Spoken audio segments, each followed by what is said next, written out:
황순원의 소나기. 소녀는 개울가에서 소녀를 보자 곧 윤초신의 증손녀딸이라는 걸 알 수 있었다. 소녀는 개울에다 손을 담그고 물장난을 하고 있는 것이다. 서울서는 이런 개울물을 보지 못하기나 한 듯이 벌써 며칠째 학교에서 돌아오는 길에 물장난이었다. 그런데 어제까지 개울 기슭에서 하더니 오늘은 징검다리 한가운데 앉아서 하고 있다. 소녀는 개울뚝에 앉아버렸다. 소녀가 비키기를 기다리자는 것이다. 요행 지나가는 사람이 있어 소녀가 길을 비켜주었다. 다음 날은 좀 늦게 개울가로 나왔다. 이날은 소녀가 징검다리 한가운데 앉아 세수를 하고 있었다. 분홍 스웨터 소매를 걷어올린 목덜미가 마냥 희었다. 한참 세수를 하고 나더니 이번에는 물속을 빤히 들여다본다. 얼굴이라도 비추어 보는 것이리라. 갑자기 물을 움켜낸다. 고기 새끼라도 지나가는 듯.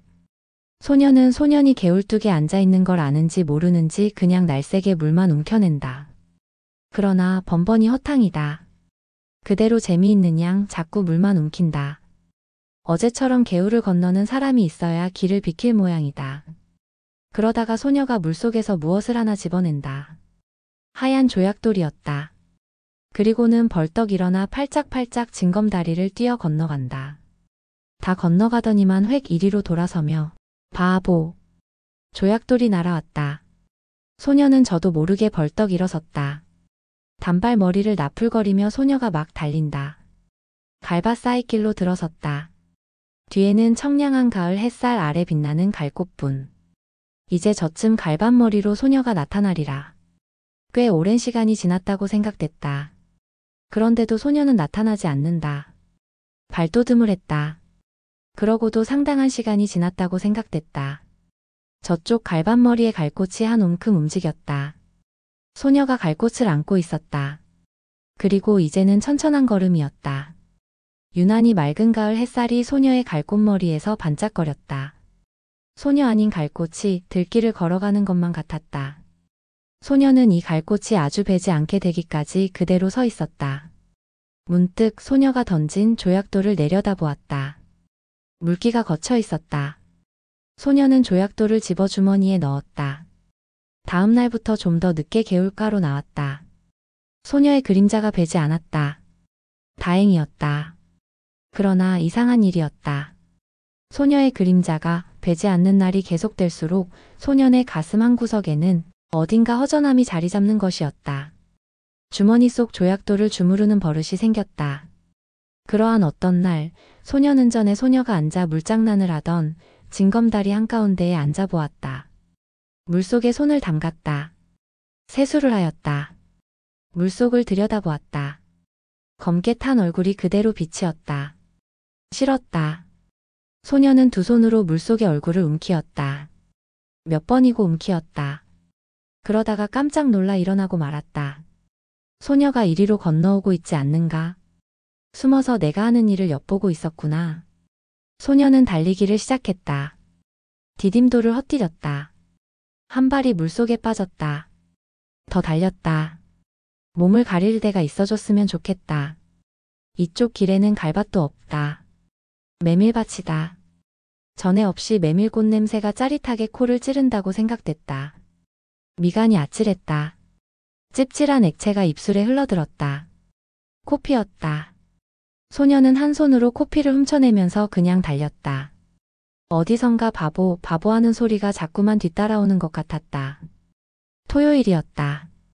개울가에 이르니 며칠째 보이지 않던 소녀가 건너편 가에 앉아 물장난을 하고 있었다. 모르는 채 징검다리를 건너기 시작했다. 얼마 전에 소녀 앞에서 한 번 실수를 했을 뿐 여태 큰 길 가듯이 건너던 징검다리를 오늘은 조심스럽게 건넌다. 못 들은 채 했다. 둑 위로 올라섰다. 이게 무슨 조개지? 자기도 모르게 돌아섰다. 소녀의 맑고 검은 눈과 마주쳤다. 얼른 소녀의 손바닥으로 눈을 떨구었다. 비단조개. 이름도 참 곱다. 갈림길에 왔다. 여기서 소녀는 아래편으로 한 산마장쯤, 소녀는 우대로 한 십리 가까운 길을 가야 한다. 소녀가 걸음을 멈추며 너 저 산 너머에 가본 일 있니? 벌끝을 가리켰다. 없다. 우리가 보지 않으련? 시골 오니까 혼자서 심심해 못 견디겠다. 저래봬도 멀다. 멀면 얼마나 멀기에? 서울 있을 땐 사뭇 먼 데까지 소풍 갔었다. 소녀의 눈이 금세 바보 할 것만 같았다. 논 사이길로 들어섰다. 벼 가을거지하는 곁을 지났다. 허수아비가 서 있었다. 소년이 새끼줄을 흔들었다. 참새가 몇 마리 날아간다. 참, 오늘은 일찍 집으로 돌아가 텄논의 참새를 봐야 할걸 하는 생각이 든다. 야, 재밌다. 소녀가 허수아비 줄을 잡더니 흔들어댄다. 허수아비가 자꾸 우쭐거리며 춤을 춘다. 소녀의 왼쪽 볼에 살포시 보조개가 패었다. 저만큼 허수아비가 또 서 있다.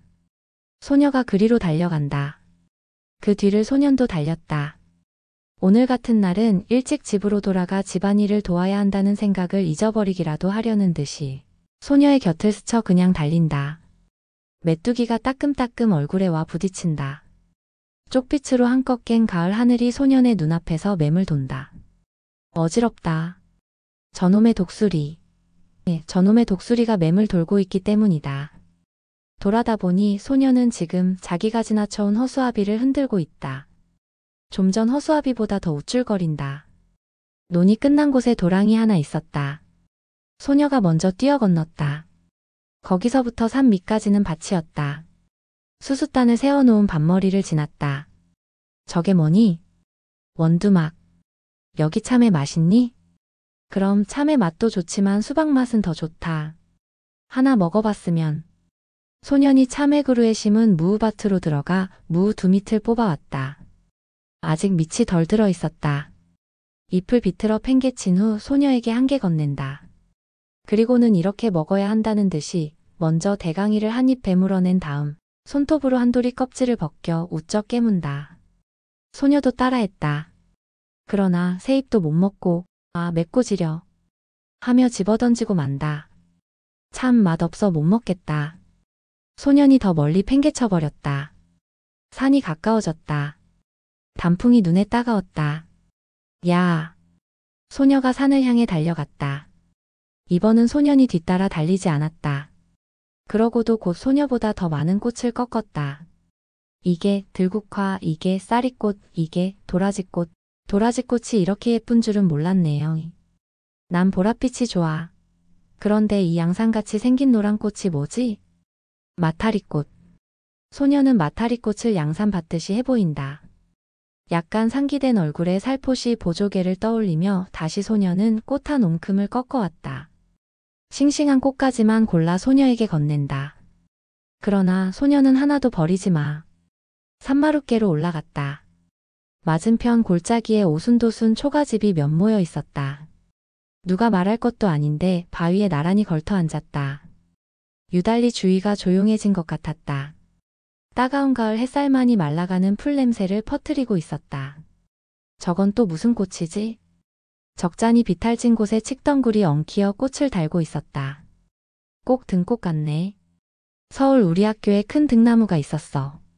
저 꽃을 보니까 등나무 밑에서 놀던 동무들 생각이 난다. 소녀가 조용히 일어나 비탈진 곳으로 간다.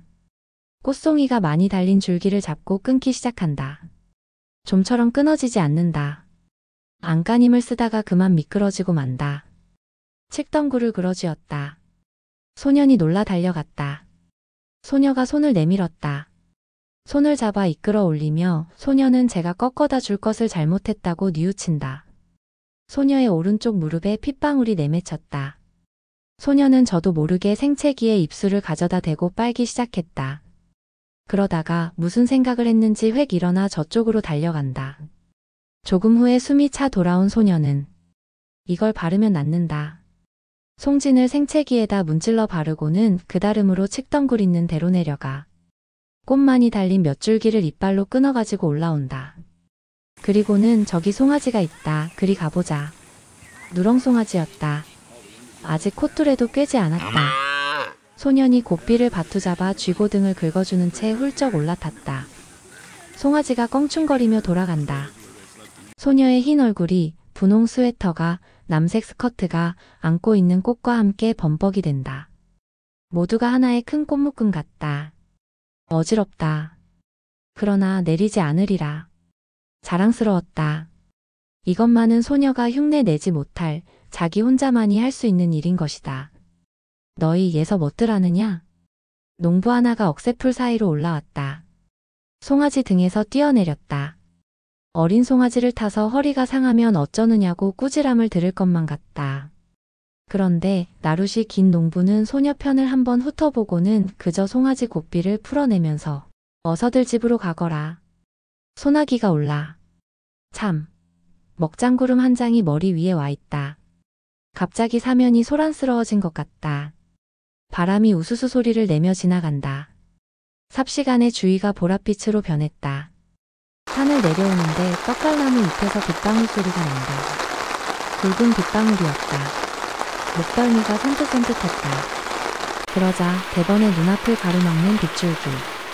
비안개 속에 원두막이 보였다. 그리로 가 비를 그을 수밖에. 그러나 원두막은 기둥이 기울고 지붕도 갈래갈래 찢어져 있었다. 그런대로 비가 덜 새는 곳을 가려 소녀를 들어서게 했다. 소녀의 입술이 파랗게 질렸다.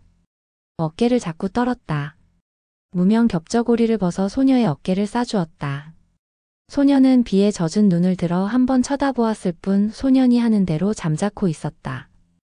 그리고는 안고 온 꽃묶음 속에서 가지가 꺾이고 꽃이 일그러진 송이를 골라 발밑에 버린다. 소녀가 들어선 곳도 비가 새기 시작했다. 더 거기서 비를 그을 수 없었다. 밖을 내다보던 소년이 무엇을 생각했는지 수수밭 쪽으로 달려간다. 세워놓은 수숫단 속을 비집어 보더니 옆에 수숫단을 날라다 덧세운다. 다시 속을 비집어 본다. 그리고는 이쪽을 향해 손짓을 한다. 수숫단 속은 비는 안 새었다. 그저 어둡고 좁은 게 안 됐다. 앞에 나앉은 소녀는 그냥 비를 맞아야만 했다. 그런 소년의 어깨에서 김이 올랐다.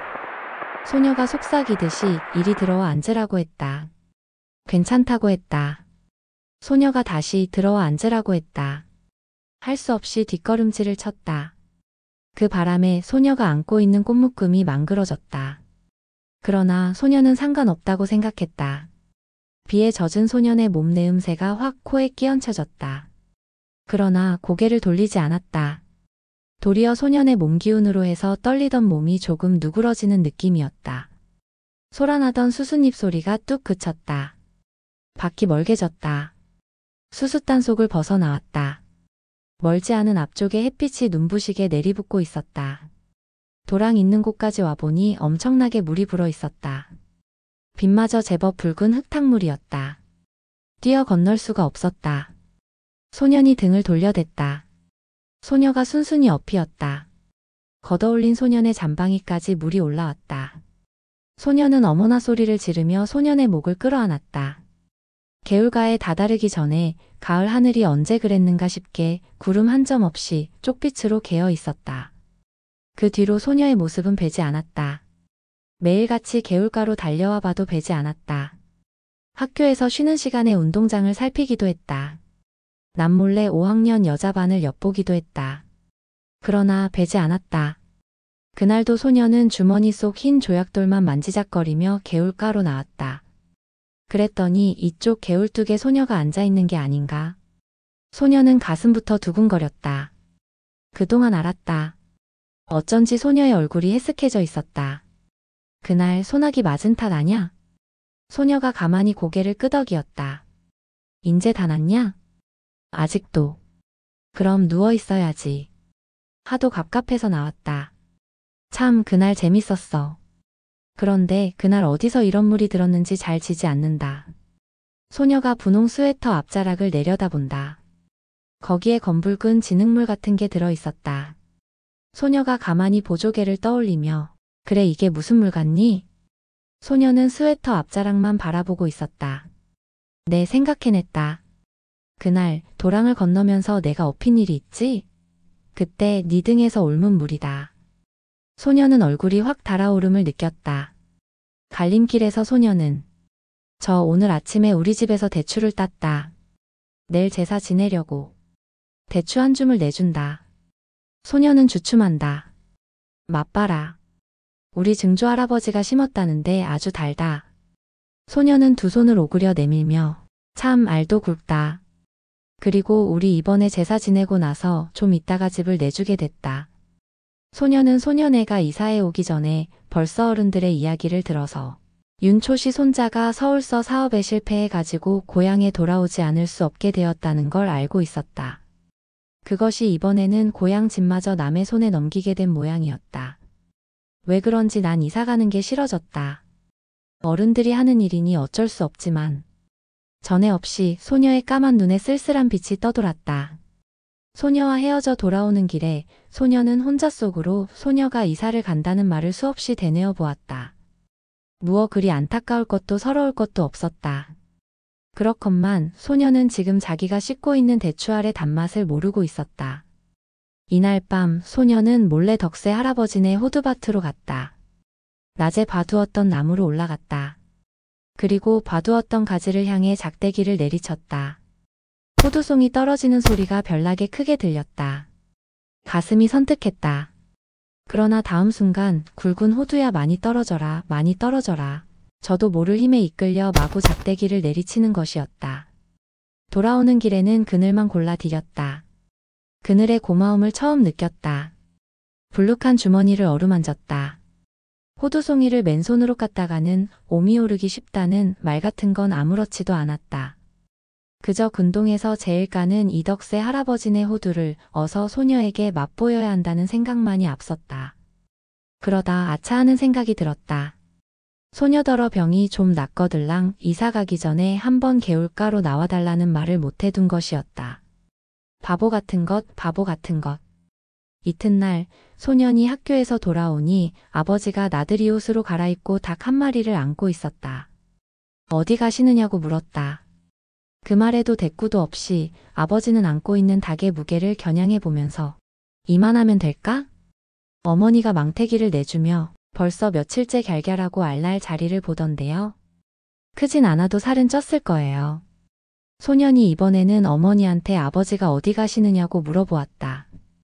저 서당골 윤초시 댁에 가신다. 제사상에라도 놓으시라고. 그럼 큰 놈으로 하나 가져가지. 저 얼룩스탁으로. 이 말에 아버지는 허어 웃고 나서 임마 그래도 이게 실속이 있다. 소녀는 공연히 열적어 책보를 집어던지고는 외양간으로 가 쇠잔등을 한번 철썩 갈겼다. 개울물은 날로 여물어 갔다. 소녀는 갈림길에서 아래쪽으로 가보았다. 갈반머리에서 바라보는 서당골 마을은 쪽빛 하늘 아래 한결 가까워 보였다. 어른들의 말이 내일 소녀네가 양평읍으로 이사 간다는 것이었다.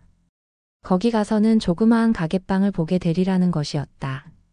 소녀는 저도 모르게 주머니 속 호두알을 만지작거리며 한 손으로는 수없이 갈꽃을 휘어 꺾고 있었다. 그날 밤 소녀는 자리에 누워서도 같은 생각뿐이었다. 내일 소녀네가 이사하는 걸 가보나? 어쩌나? 가면 소녀를 보게 될까? 어떨까? 그러다가 까무룩 잠이 들었는가 하는데 허참. 세상 일도. 마을 갔던 아버지가 언제 돌아왔는지 윤초시댁도 말이 아니야. 그 많던 전답을 다 팔아버리고 대대로 살아오던 집마저 남의 손에 넘기더니 또 악상까지 당하는 걸 보면 난폭불 밑에서 바느질감을 안고 있던 어머니가 증손이라곤 계집애 그애 하나뿐이었지요? 그렇지 사내에 둘 있던 건 어려서 잃어버리고 어쩌면 그렇게 자식 복이 없을까? 글쎄 말이지. 이번엔 꽤 여러 날 앓는 걸 약도 변변히 못 써봤다더군. 지금 같아서 윤초신에도 대가 끊긴 셈이지. 그런데 참 이번 계집엔 어린 것이 여간 잔망스럽지가 않아. 글쎄 죽기 전에 이런 말을 했다지 않아? 자기가 죽거든 자기 입던 옷을 꼭 그대로 입혀서 묻어달라고.